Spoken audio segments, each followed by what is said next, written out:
നമസ്കാരം. പുതിയതായി അധികാരമേറ്റ വി.ഡി. സതീശൻ സർക്കാരിന് ഉദ്യോഗസ്ഥ തലത്തിൽ നിന്നും നേരിടേണ്ടി വന്നേക്കാവുന്ന കടുത്ത വെല്ലുവിളികളെയും ചതിക്കുഴികളെയും കുറിച്ച് അതീവ ഗൗരവമുള്ള മുന്നറിയിപ്പുകൾ പുറത്തുവരുന്നു.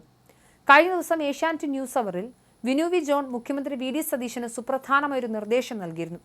നിരവധി വാഹനങ്ങളുടെ അകമ്പടിയോടെയുള്ള ആഡംബര യാത്രകൾ തനിക്ക് വേണ്ടെന്നും ജനങ്ങൾ തങ്ങളെ നോക്കി ചിരിക്കുന്ന സാഹചര്യം ഒഴിവാക്കുമെന്നും മുഖ്യമന്ത്രി പ്രഖ്യാപിച്ച പശ്ചാത്തലത്തിലായിരുന്നു അത്.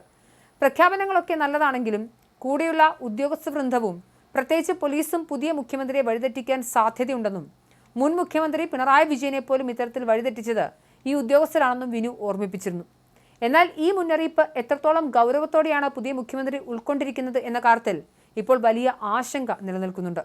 ഭരണമാറ്റമുണ്ടായി മുഖ്യമന്ത്രിയായി സതീശൻ ചുമതലയേറ്റ് 24 മണിക്കൂർ പിന്നിട്ടിട്ടും പിണറായി വിജയന്റെ വിശ്വസ്തനായിരുന്ന ചീഫ് സെക്രട്ടറി ഡോക്ടർ ജയതിലകും ആഭ്യന്തര സെക്രട്ടറി വിശ്വനാഥ സിൻഹയും ഇപ്പോഴും തങ്ങളുടെ നിർണായക പദവികളിൽ തുടരുന്നത് ചോദ്യം ചെയ്യപ്പെടുകയാണ്.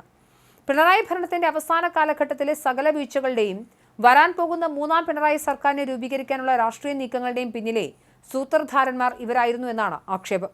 ഇവരിൽ ഒരാൾ അഴിമതി ആരോപണങ്ങളിലും മറ്റൊരാൾ സ്ത്രീകളുടെ പരാതികളിലും പെട്ട് വിവാദങ്ങളിൽ നിൽക്കുന്നവരാണ്.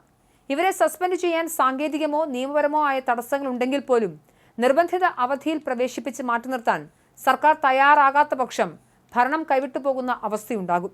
നിലവിൽ പല ശുപാർശകളുമായും സ്വാധീനങ്ങളുമായും നിരവധി ഉദ്യോഗസ്ഥർ വി.ഡി. സതീശന് ചുറ്റും കൂടിയിട്ടുണ്ട്. പിണറായി ഭരണകാലത്തെ എല്ലാ ആനുകൂല്യങ്ങളും പറ്റി ജീവിച്ചവരാണിവർ.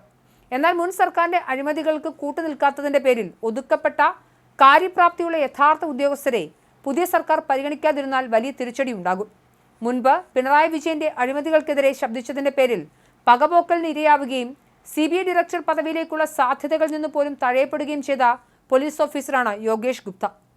കഴിഞ്ഞ സർക്കാരിന്റെ കാലത്തെ അഴിമതികളെക്കുറിച്ച് ആത്മാർത്ഥമായ അന്വേഷണം നടത്താനാണ് വി.ഡി. സതീശൻ ഉദ്ദേശിക്കുന്നതെങ്കിൽ യോഗേഷ് ഗുപ്തയെ ഉചിതമായ പദവിയിൽ അടിയന്തരമായി നിയമിക്കേണ്ടതുണ്ട്.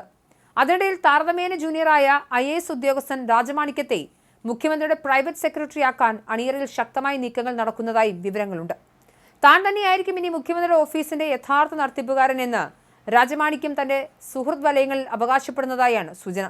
വി.ഡി. സതീശൻ മുഖ്യമന്ത്രിയാകുന്നതിന് മുൻപ് തന്നെ അദ്ദേഹത്തിന്റെ പേരിൽ പിരിവ് നടത്തി എന്ന ആരോപണം നേരിടുന്ന പേഴ്സണൽ സ്റ്റാഫിലെ നവാസ് എന്നയാൾ വഴിയാണ് രാജമാണിക്യം ഈ പദവിക്കായി കളം പിടിക്കുന്നത്. എന്നാൽ പരിചയസമ്പത്ത് കുറഞ്ഞ രാജമാണിക്യത്തെ പോലൊരാളെ ഈ സുപ്രധാന കസേരയിൽ ഇരുത്തിയാൽ അത് ഭരണസമ്പന്നത്തിന് വഴി തുറക്കും. പ്രൊമോഷൻ ലഭിച്ചിട്ട് 1 വർഷം മാത്രം തികയുന്ന പ്രിൻസിപ്പൽ സെക്രട്ടറി പദവി പോലുമില്ലാത്ത ഇദ്ദേഹത്തിന് തന്നേക്കാൾ മുതിർന്ന ഉദ്യോഗസ്ഥരെ നിയന്ത്രിക്കാനോ ഭരണം ഏകോപിപ്പിക്കാനോ സാധിക്കില്ല. മുതിർന്ന ഉദ്യോഗസ്ഥരോട് ആധികാരികതയോടെ ഉത്തരവിടാൻ കഴിയാതെ വരുന്നതോടെ മുഖ്യമന്ത്രിയുടെ ഓഫീസ് പൂർണ്ണമായും നിശ്ചലമാകും. കൂടാതെ രാജമാണിക്യത്തിന്റെ മുൻകാല ട്രാക്ക് റെക്കോർഡും കടുത്ത സംശയങ്ങൾ നൽകുന്നതാണ്. പുതിയ UDF സർക്കാർ ശക്തമായി അന്വേഷിക്കണമെന്ന് ജനങ്ങൾ ആഗ്രഹിക്കുന്ന മാസപ്പടി വിവാദ സമയത്ത് KSIDCയുടെ ചെയർമാൻ രാജമാണിക്യമായിരുന്നു. പിണറായി വിജയന്റെ നിർദ്ദേശപ്രകാരം കരിമണൽ കർത്തയുടെ കമ്പനിയുമായി വഴിവിട്ട ബന്ധത്തിന് KSIDC ശ്രമിച്ചതിൽ അന്വേഷണം വന്നാൽ ഇദ്ദേഹം പ്രതിപട്ടികയിൽ വരാനും സാധ്യതയുണ്ട്. റവന്യൂ സെക്രട്ടറി പദവിയിലിരിക്കെ പിണറായി സർക്കാരിന്റെ അവസാന നാളുകളിൽ വ്യാപകമായി ഭൂമി പതിച്ചു നൽകിയതിൽ കോടികളുടെ അഴിമതി നടന്നതായും ആരോപണമുണ്ട്. ഇതിൽ വിജിലൻസ് കോടതിയിൽ കേസുകൾ വന്നാൽ മുഖ്യമന്ത്രിയുടെ പ്രൈവറ്റ് സെക്രട്ടറി തന്നെ പ്രതിയാകുന്ന അവസ്ഥയും ഉണ്ടാകും.